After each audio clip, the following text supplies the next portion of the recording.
Hey everyone, let's talk about something that can feel, well, super complicated: government finances. But stick with me, because by the end of this, you're going to get the inside scoop on the rules that control public money, not just here, but pretty much everywhere. I mean, come on, you've probably asked this yourself, right? We pay our taxes, we see these huge budget numbers thrown around in the news, but trying to connect that to what actually happens in our communities, it can feel impossible sometimes, like a giant jigsaw puzzle with most of the pieces missing. Yep, that's the perfect way to put it. It feels like a total black box. Money goes in one side and, services and projects come out the other. But what's happening in the middle? How do we know it's all being handled right? It's a totally fair question to ask, and it's exactly why we need a solid set of rules in the first place. Okay, so how do we pry open that black box? Well, the key is this thing called Ipsas. Now, I know that acronym sounds super technical, maybe a little intimidating, but trust me, its goal is actually really, really simple: to bring some much-needed clarity to public spending. The easiest way to think about IPAS is like a universal language for government money. The entire point is to make sure financial reports from governments are presented in a consistent way. That way, you can actually compare apples to apples. You can see how your government is doing this year versus last year, or even how it stacks up against another country's government. It's all about creating a level playing field so we can all understand what's going on. So, these standards don't just say, show us the numbers. They say the numbers have to be good. They have to have four key qualities. First, they've got to be understandable. You shouldn't need a PhD in accounting to get the gist. Second, they have to be relevant, meaning they actually help you figure out what's going on.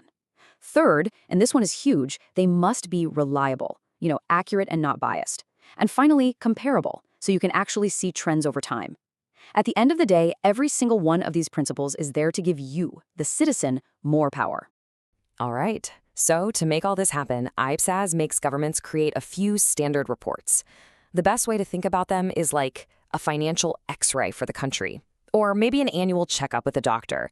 They give us a really clear snapshot of a government's financial health. Let's dive into the two big ones.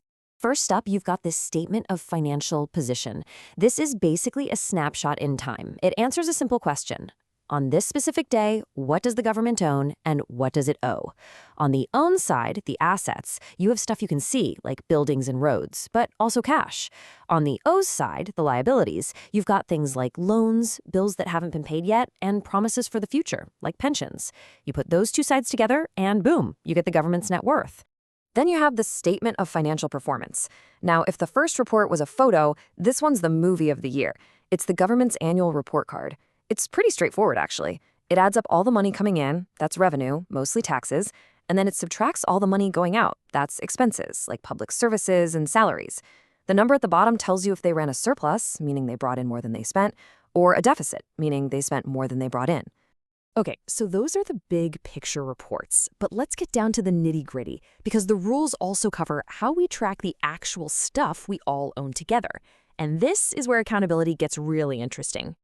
I'm talking about the things you see and use every single day. The roads we drive on, the schools our kids go to, the local parks, even the fire trucks. The fancy accounting term for this is property, plant, and equipment. But really, it's just all the physical infrastructure that makes our communities work. And these aren't small purchases. They're huge public investments meant to last for years. And the rules have a whole system for tracking the entire life of, say, a new school bus. It starts with recognition, which is just the fancy word for officially putting it on the books. Then comes measurement. How much did we pay for it? Next up, and this one is super important, is depreciation. Think of this like accounting for wear and tear. A 10-year-old bus isn't worth the same as a brand new one, right? This step makes sure we have a realistic value. And finally, there's derecognition. That's when we sell it, or it's just too old to use, and we take it off the books. This whole process makes sure that these valuable public assets don't just vanish into thin air. So we've talked principles, we've talked reports, but let's zoom out for a second. Why does any of this actually matter? I mean, who really cares about a bunch of accounting rules? What's the real-world impact here? Well, think about it. Without a shared rulebook, it's total chaos. You get confusion and, frankly, mistrust. You can't compare anything, so problems can just get swept under the rug. But with these rules, you get clarity. You get accountability, you can finally make real, fair comparisons. And it means our leaders can make decisions based on solid information, not just winging it. At the end of the day, that's what this is all about. These rules aren't just for number crunchers in a back office. No way. They are actually tools for democracy. Because when we have reliable information we can actually trust, we can hold our governments accountable. It's the absolute bedrock of public trust.